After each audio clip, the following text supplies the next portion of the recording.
Tonight, a community in the San Bernardino Mountains has a real mystery on its hands. The official explanation here is that jet contrails are causing strange lines in the sky and that it's pollen making people sick on the ground. But others are convinced it is something else, and they ask, is the government experimenting with our weather? There was a huge dust cloud. Longtime Cedar Glen resident Gretchen Sherman says she has never seen anything like it. Yes. How big was it? Oh, it covered the entire Cedar Glen area. A cloud of dust, leaving a sticky yellow slime all over her car. It happened again last February, and calls began pouring into the local Alpenhorn newspaper. And they had a tremendous upsurge of children that were not going to school at that time.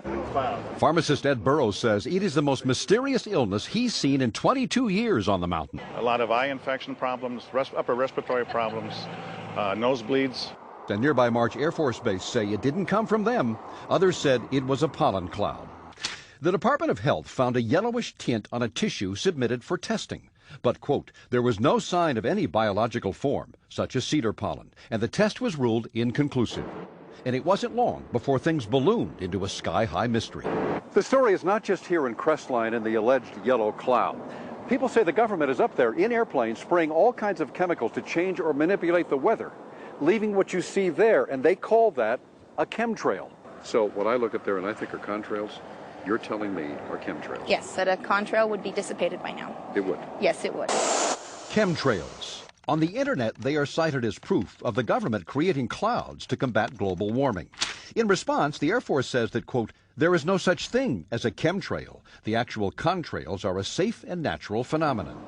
And that people are seeing more contrails simply because there are more jets forming large clouds, depending on weather conditions, as in this video of alleged chemtrails shot near San Francisco.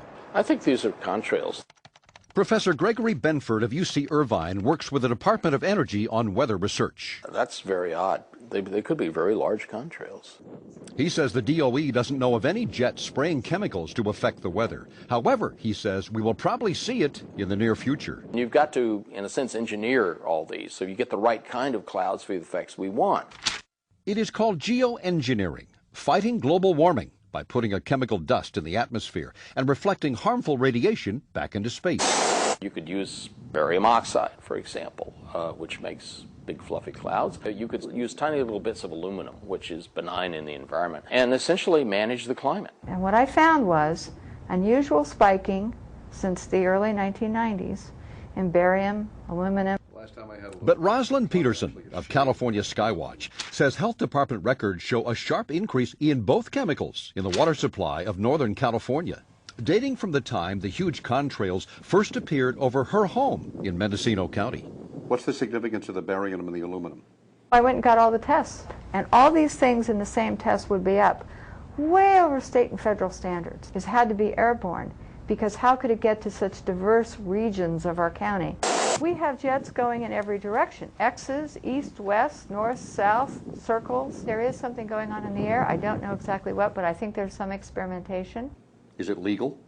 I don't know, because we haven't had a public discussion. But what is unknown today may be actual fact tomorrow, thanks to a bill soon to be voted on in the U.S. Senate, a Weather Modification Act, calling for research in, quote, attempting to change or control by artificial methods the natural development of atmospheric cloud forms. Doesn't it seem to you that they're going to be doing it in the future for sure? Yes. And if they are, I want to know about it. In the meantime, a lot of people are wondering if they'll ever get clear skies and a clear answer. The legislation is there, therefore somebody's thinking about this. How does this make sense? I don't know, maybe they're practicing? Over Cedar Glen, over Arrowhead. I guess you have to try it out before you use it. I'm not sure. Well, you be the judge. We'll keep you posted on anything further on the story, and there will be more, that's for sure. More information on the weather modification proposals, check on our website, NBC4.tv.